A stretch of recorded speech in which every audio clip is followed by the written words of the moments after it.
Welcome to Old Man Blerd. Hi, I'm John, and along with my friend Terrance, we make up a pair of lifelong geeks who happen to be black, over 50, but are certainly nerds first and foremost. The Alpha Geek and the Omega Freak. And we welcome everyone. And by everyone, we mean nerds, blerds, and bleaks, cosplayers and role players, geeks and freaks, Marvel zombies and distinguished competitors, Trekkies, Star Warriors, Batmaniacs, and Spider fans, Warhams, Whovians, AFOLs, adult fans of Legos, Tolkienites, Weeaboos, Supernatural hunters and otakus, Ava geeks, bro stars and sis stars, Pokemon trainers, Potterheads, bronies, Whovians, browncoats and Scoobies, and all nerd properties in between. Because we are over 50, we've seen a thing or two and have experience, long experience, with a lot of these properties. So thank you for listening to Old Man Blerd.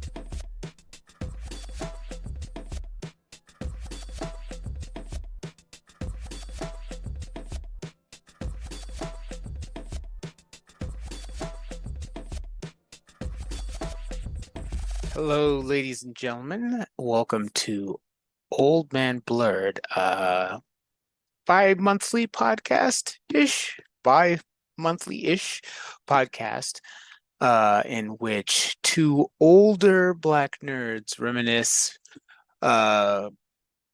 remonstrate, complain, cajole, all sorts of different subjects in the world of nerd properties. That's comic books, that's collectibles, that's movies, that's kaiju, that's Dungeons and Dragons, that's Warhammer, that's all the things that a person could claim as nerdy if they identify as a nerd or a blerd, a black nerd.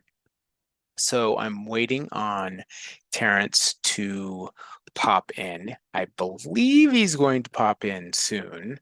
I will give you a little bit of a taste of what I've been doing nerd-wise while we wait. So I did get a chance to see the Fallout show. I actually enjoyed it quite a bit. Binged the whole thing, the wife and I binged the whole thing. And I thought it was fairly true to the spirit of Fallout. I then started replaying Fallout 3. I'm still playing Fallout 4 in addition to that. I played Fallout New Vegas a while ago and 76. I don't know if I completed 76. I feel like I may have. Anyway, so I'm familiar with the property, and I thought it was great. You didn't hear any of the grumblings from the woke or the anti-woke. A pox on both of your houses, in my personal opinion. Forgive my dog back there. He's got a bit of barkitis. Anyways, a pox on both the houses of the woke and the anti-woke, because I thought it was fine. I thought it was perfectly fine and, just an enjoyable set of shows. And I quite appreciated actually how the title, sort of the title shot changed each episode, similar to the way that Supernatural changed every season, had a different sort of title opening and commercial break opening. I thought that was great. And I look forward to another season. I did see a meme that was like the three main characters were representative of how people play Fallout.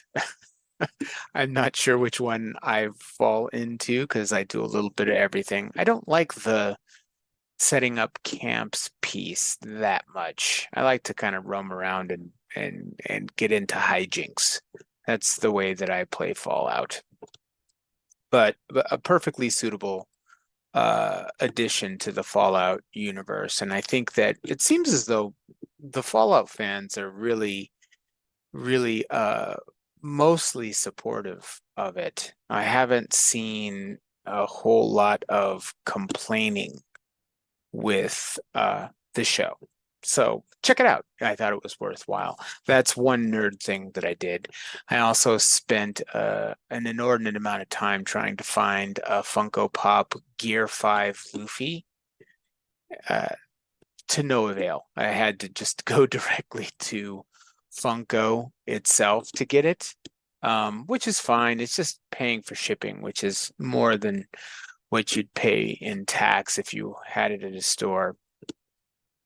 I did look around for a new One Piece card set that just came out, the Three Brothers. Haven't seen hide nor hair of it anywhere.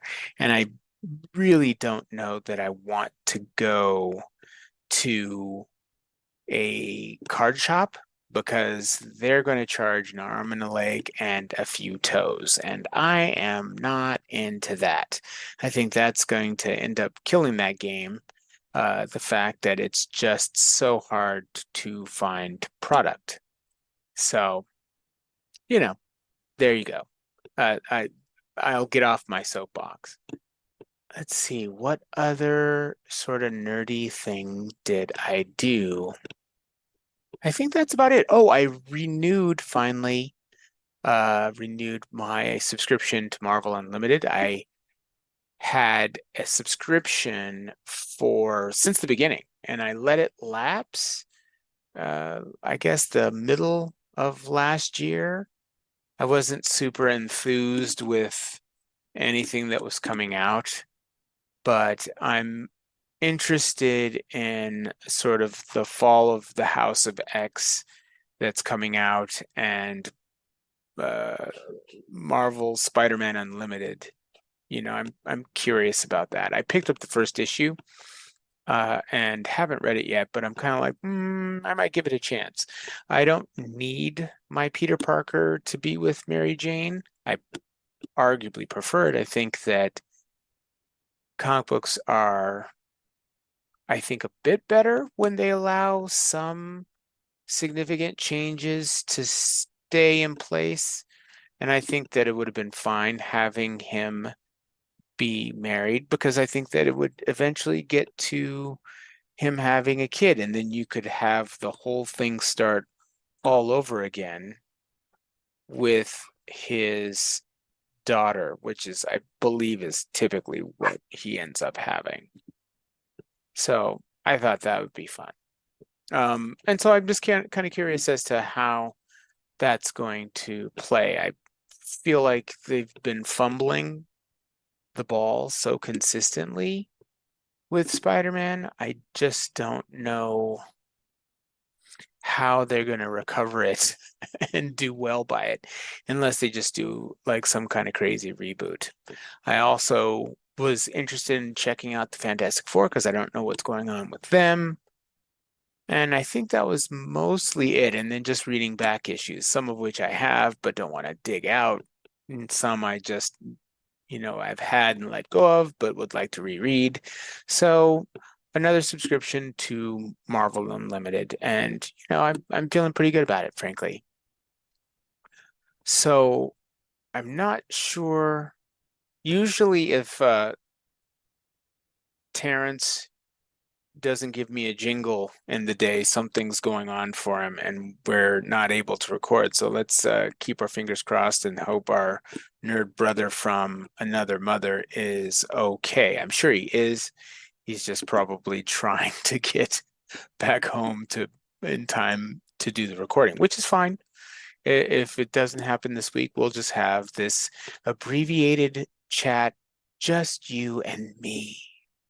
I don't know if I can hold court for an hour, but who knows?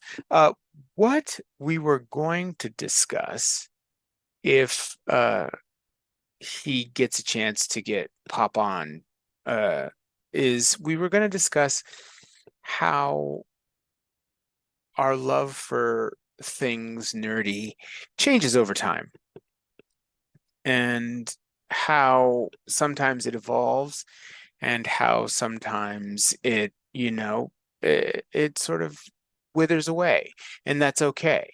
I had sort of tentatively thought that I would call this nerdopause, like menopause. Uh, embrace the change. No offense against anyone who's experiencing menopause. We have people we love dearly that are currently going through that transformation. And I think it would just be it needs to be understood a little bit, that as you age, the things that you like or the reasons why you like them change. Spider-Man's a perfect example. When I was younger, I mean, I started with Spider-Man when I was 11, probably in 1981.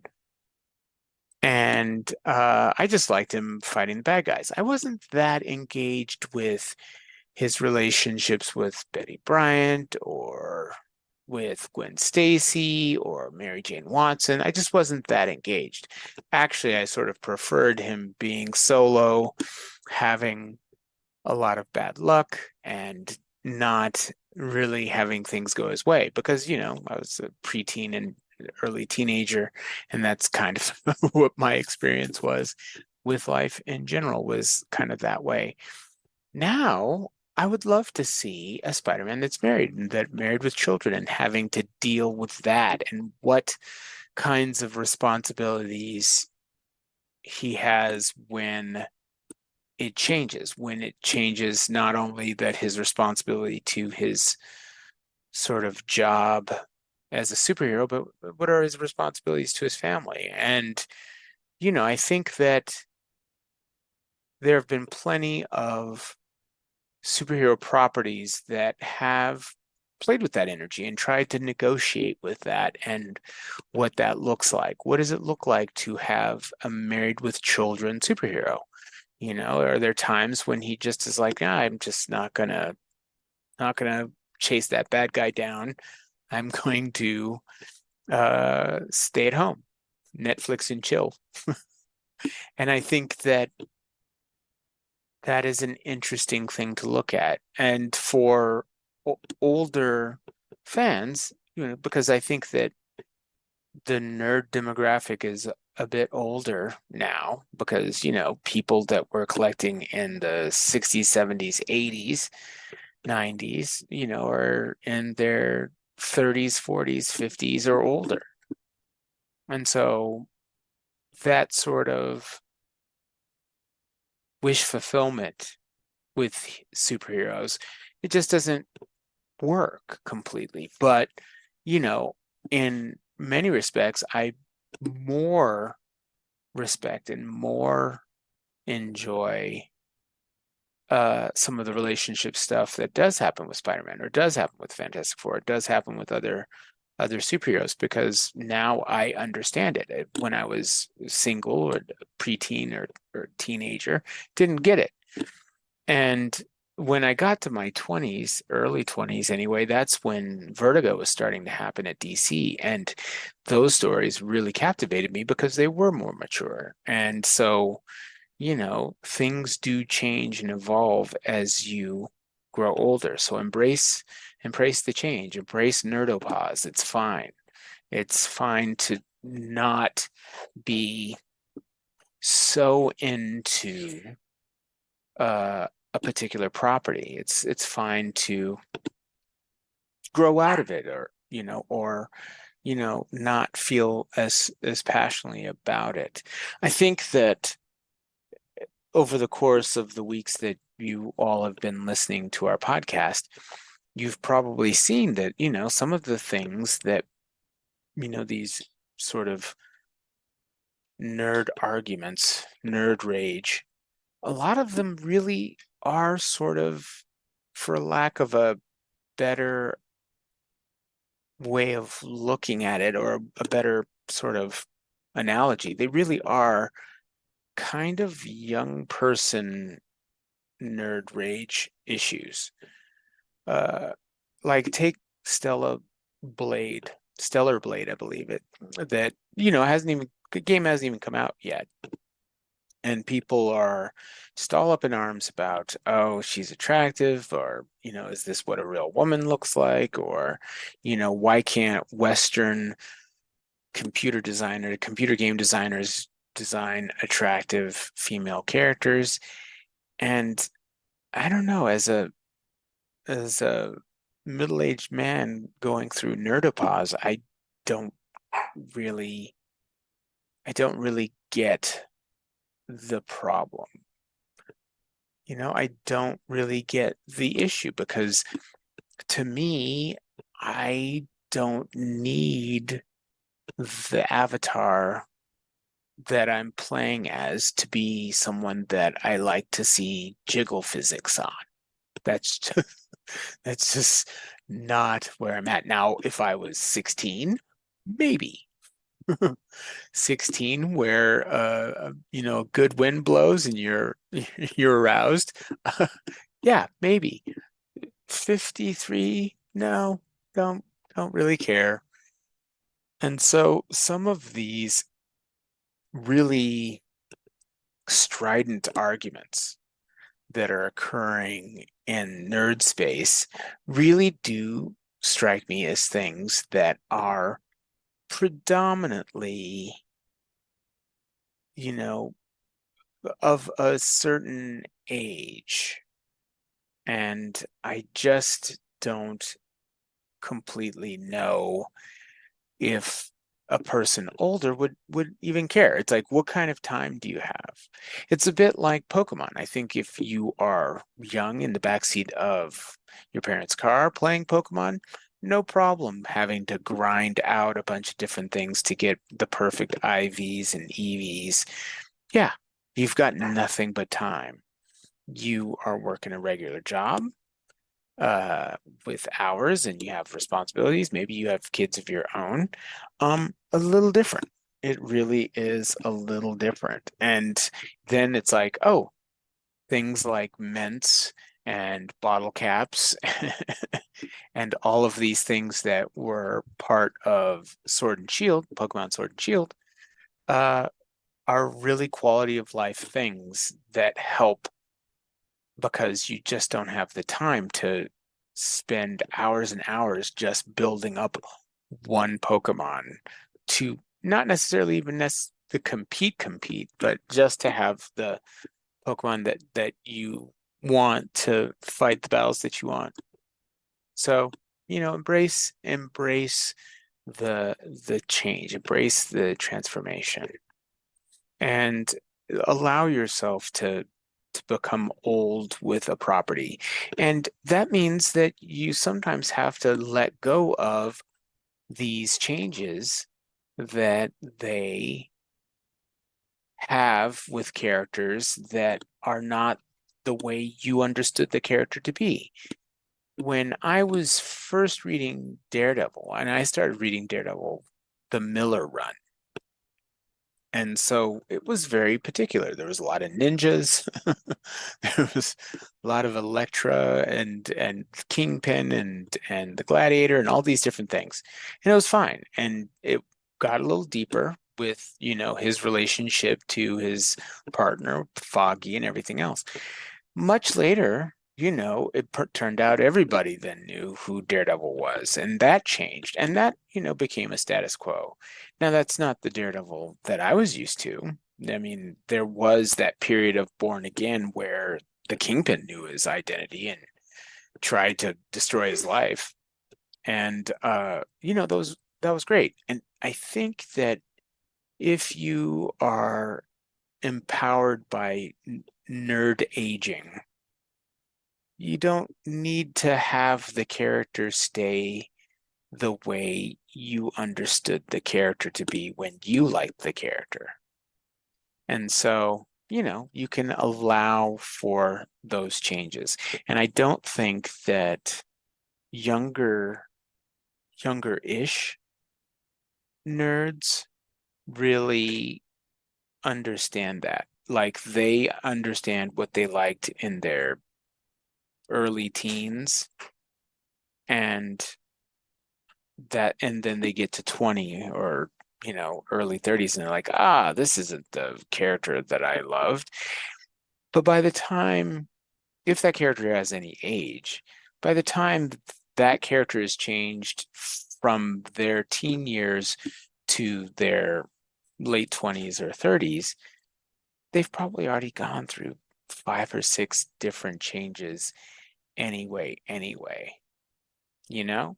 So people need to embrace that change.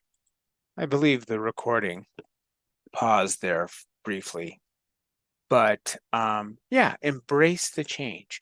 So I think that some of sort of the hostility that people have, sometimes it is older folks. What's going on with Warhammer currently and making some characters. Oh, excuse me. Work today, so I'm a little tired. Uh, what is going on with Warhammer currently is that they sort of changed that certain characters, I believe the Custodes are now women. They're female Custodes. And that changes the lore quite a bit. It changes the historical lore, I should say. But, if you're experiencing and embracing the change, it's not a big deal. You don't have to play that faction. I think, and the people that are really hostile about that, um, I feel like in some ways they've turned Warhammer into like a real significant part of their life. And I do think pop culture has a place in your life, and it can have even a very important place. I mean, this podcast wouldn't exist if it wasn't for a certain level of importance of these pop culture things being in our lives. But I think there's a point where it gets to be outsized. Like nothing tells me how much we're in a mouse utopia. For those of you that do not know what mouse utopia is, look it up. Was an experiment that sort of mirrors in many ways what our current Western civilization is going through in terms of just self-absorption and embracing tremendous vanity at the expense of our sanity. Anyways, there's nothing that shows me more that we're kind of headed towards a mouse utopia than the fact that people get in hugely charged, almost violent uh, reactions about pop culture. I mean, they get into knockdown dragouts like, you can't do this, you can't have this character be black, you can't have this character be a woman, you can't add women to this situation. Why do we need to have gay characters? Why are there trans characters in this property that I've liked? On and on and on and on. And when these things were arguably more in the closet or the basement, the nerd basement, prior to Hollywood and everything else discovering the keys to that basement, to the secret vault. There were always, characters that were gay. There was always characters that were trans. There was always characters that were non-binary. There was always characters that were black. I mean, one of the X-Men's most popular characters is Storm, for goodness sakes. So, and this is, uh, gosh, I mean, when did Giant Size X-Men 1 appear? Like 78, 79? I can't even remember at this point. 77? 76? Somewhere in there. And so these are characters that have been around for a while. And so some of this nerd rage needs to be tempered with really accepting and embracing the evolution of your tastes and sensibilities, to know that, there's more to life than these properties. I mean, people who write these comics, who write these sci-fi shows, who write Doctor Who are doing Star Trek, it isn't all of their lives. So why are you making it all of your life?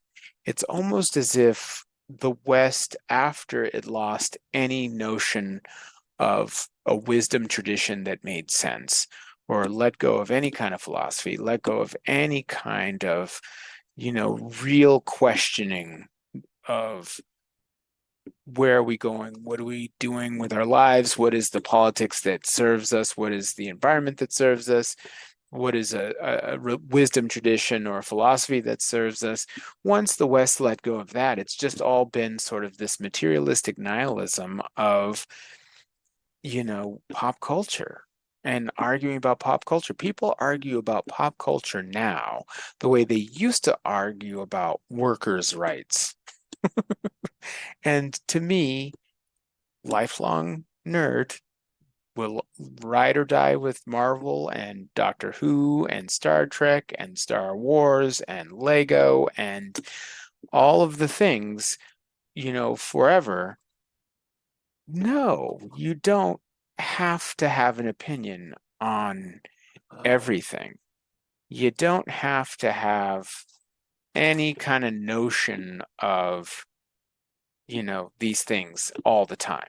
It's like I love the statement that says, go touch grass. Go touch grass. It's okay. Go touch grass. You don't have to be locked into your phone or your computer or your computer games or your iPad or your Android and just debating the minutia of Warhammer lore. You don't have to, you know, get mad because someone wants to put more women in a Star Wars property. You can just not watch it. But now that these things are arguably replacing the zealotry of religion, the zealotry of political discourse, although we have plenty of that too, then people are reacting with these pop culture phenomena the way people used to react if they were Protestant in Northern Ireland or Catholic in Northern Ireland. It's like you can have this not be this contentious, I would argue. And perhaps if maybe we spent less time arguing about, woke casting or anti-woke casting or, the fact that casting a certain person means that so much somehow of that what agenda you're pursuing. Maybe if we thought about that less, maybe we could, I don't know, get people fed, get people housed, get people to, get along because the enemy is not, you know, someone who has a different take than you. The enemy is the monetization of that, the weaponization of that. You don't have to have everything be so contentious. You can embrace the change. And so, at this point, some of the properties I have loved have gone through, I don't know how many different sort of versions. It's Spider-Man 2.0 or 3.0.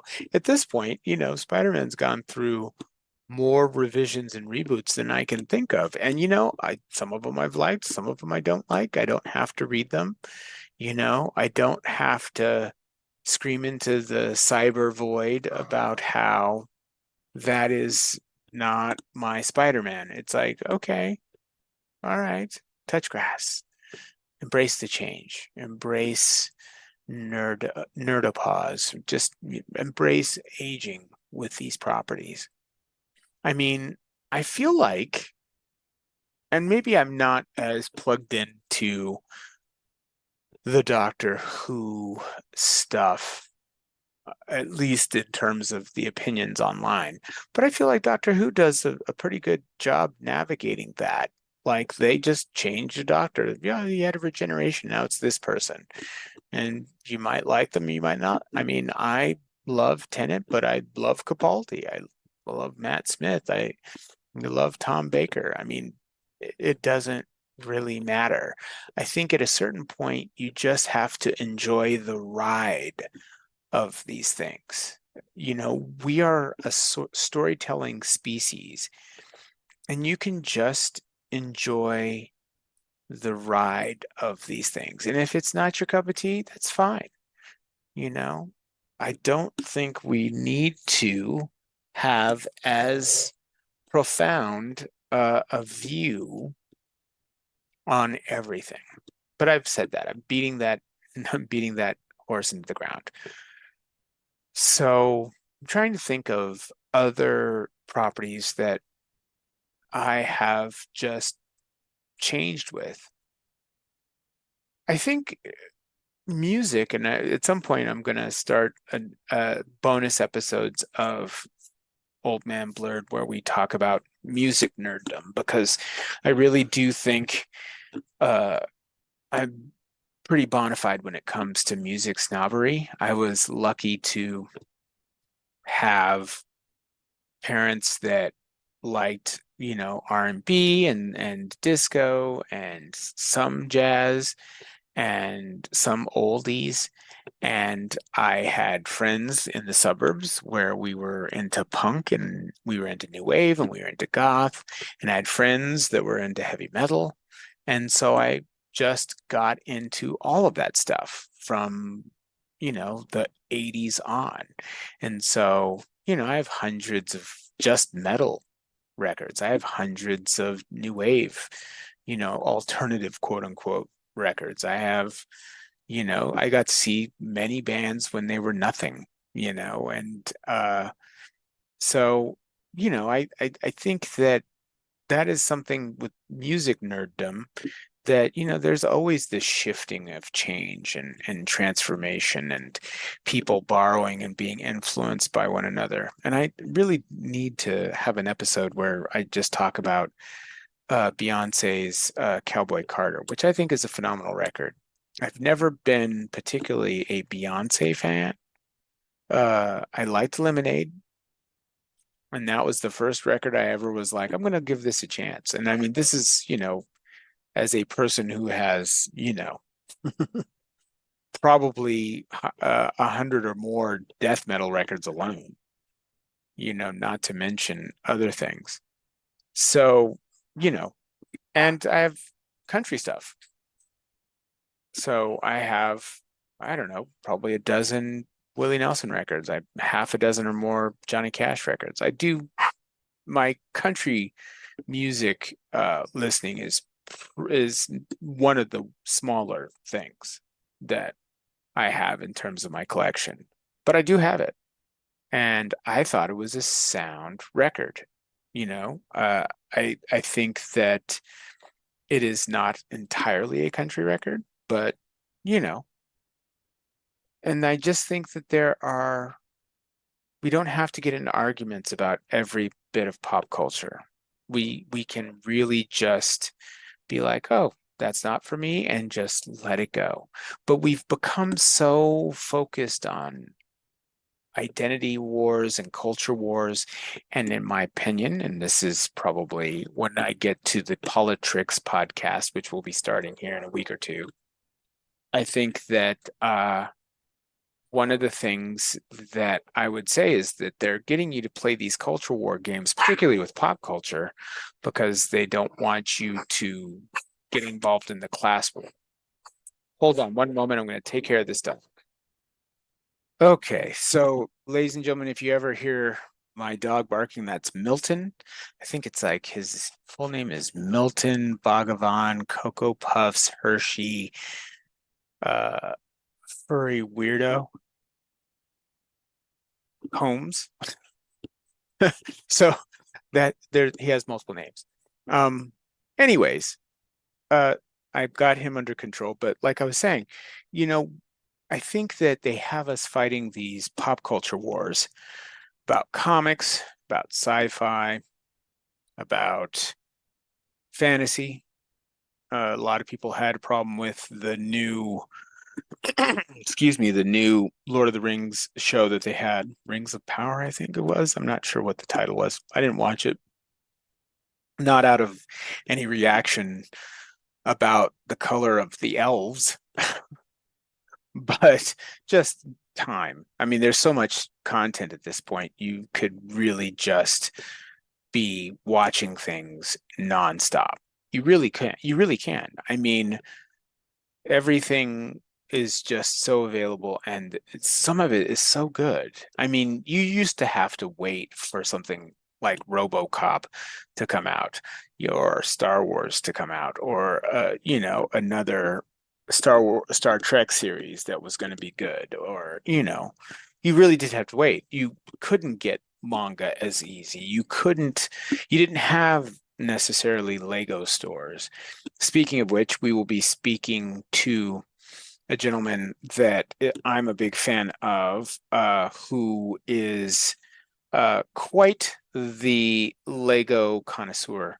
Black 312, I believe. I know him as Etienne, but he is going to be with us on the pod next week. So, that's going to be a great time talking about Lego.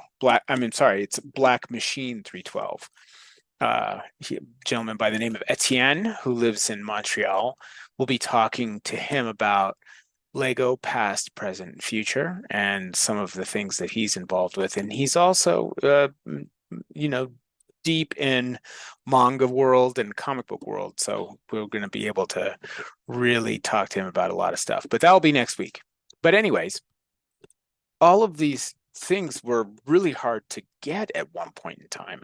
And now you can get manga at Barnes and Noble. And because you can get manga at Barnes and Noble, because you can get Lego at the mall, at the Lego store, because you can get Gundam at Target, you can get Gunpla at Target. You Funko Pops are virtually everywhere. Like I said, I was trying real hard to get Gear 5 Luffy. Because they're so ubiquitous now, I think everybody really senses a certain level of ownership about it. And there was a bit of elitism being a sci-fi fan, being a D&D person, being a comic book person, and you just didn't like the noobs that would come in, being into certain game properties from day one, you'd get really hostile about people and, kind of encroaching in your territory. But it isn't your territory. This is just the territory. And I think we as human beings, we are such natural storytellers, that we both consume stories and we write stories, and in many ways we construct stories about our lives, many of which are not true, but that's a Buddhist thing that I'd have to get into on the Buddhist podcast that we do. But, some of these stories, we're really into stories. And I think that there's a sense of ownership of those stories, that's my story, that's somehow expressing my identity, and therefore it's important, and you liking it challenges my identity. And that is a really sad state of affairs, because I do remember going to Comic Cons early and going to these, fantasy cons, or, D&D groups or whatever else. Everyone was just super stoked that you were there. They were like, oh, another person that we can talk about and trade opinions with. And that's how the space of nerddom used to be. It wasn't like, yeah, you might say, oh, I don't like the what Byrne is doing to Superman. I mean, yeah, people had their opinions. Uh, but it felt less charged, because you knew that as soon as you walked out of that comic book store, any number of people were going to be like, ugh, nerds. And they used it as a slur, not as a badge of honor. So, I think that has led to people really attaching identity to these things. So I hear you out in cyberspace saying, well, okay, John, you're calling your podcast Blerd, Old Man Blerd. Aren't you part of this identity thing? Aren't you part of this, you know, exclusionary my tribe kind of thing? Uh, Actually, no. I did, had we started this podcast, Terrance and I, when we were first talking about it, this would be the oldest podcast probably about Black nerddom. It was initially going to be called Blurred Vision, but someone already had Blurred Vision, and so we couldn't take that name. But we were talking about this in, gosh, 2018, 2017, but I didn't know how to do it. And I had so many ideas of what I wanted to do.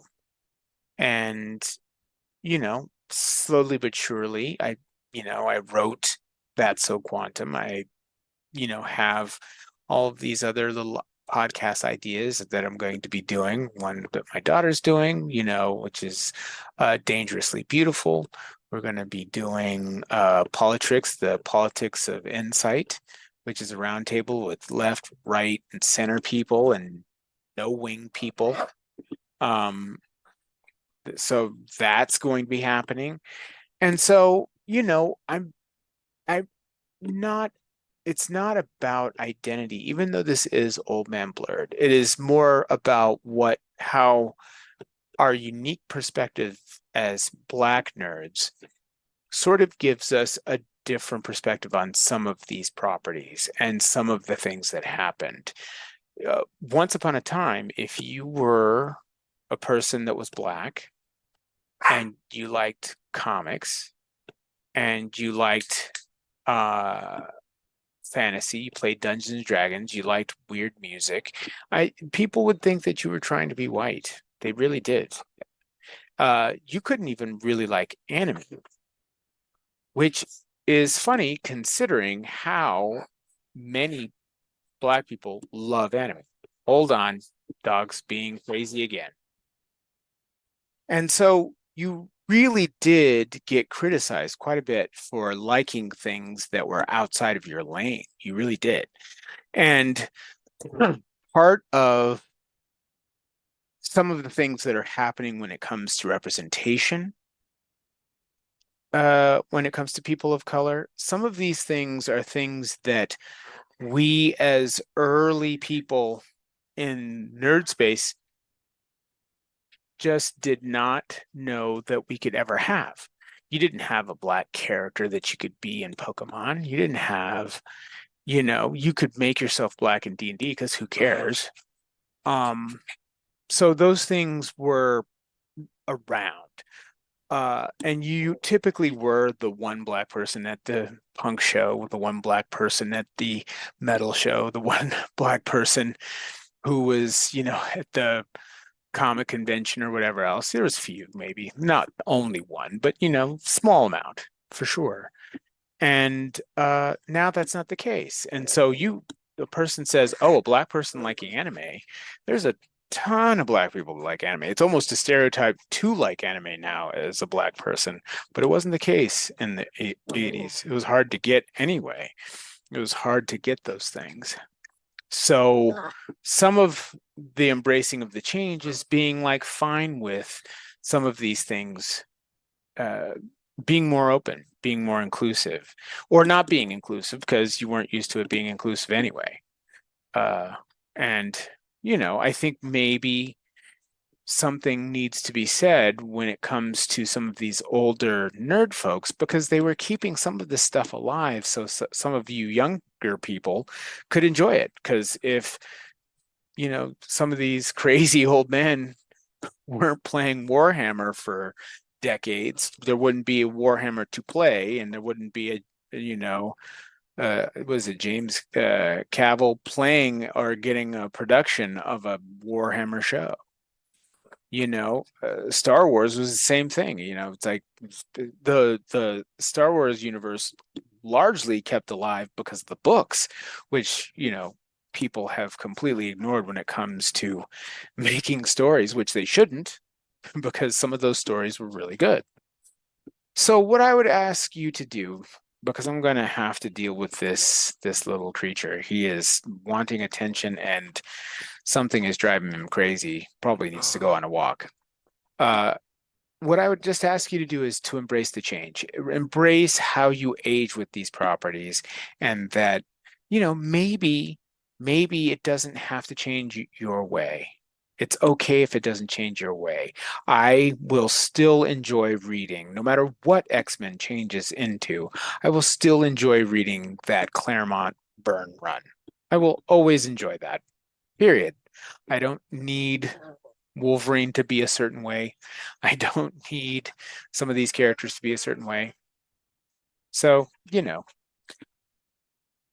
but I am going to let y'all folks go because it's getting loud around here. So I will hold on one. Sorry about that, ladies and gentlemen. Just a little bit more noisy than it usually is for the podcast. So I guess this podcast was just meant to be me solo this time. I'll have to find out what is going on for Terrance. I'm sure we will join you, or at the very least, I will be with Black Machine 312. You can find him on Instagram and in Reddit. Black creative when it comes to some Lego stuff, but I'm sure Terrance is fine. I know that this has happened a few times where he just can't quite get back home on time for work. So, anyways, just embrace the change. It's okay to age with these properties. It's okay that these properties do not obey your particular identity laws. And I will see you next week. Signing off, along with Milton here, who you, I'm sure, are hearing. And we love you. Keep supporting us. You can always drop us a line at thatsoquantum@gmail.com or drakestorm@gmail.com. Please take a look at That's So Quantum, that channel on YouTube. We're going to be having a lot of stuff pop up there very soon. And like we always sign off here, don't be a stranger, just be strange. Take care.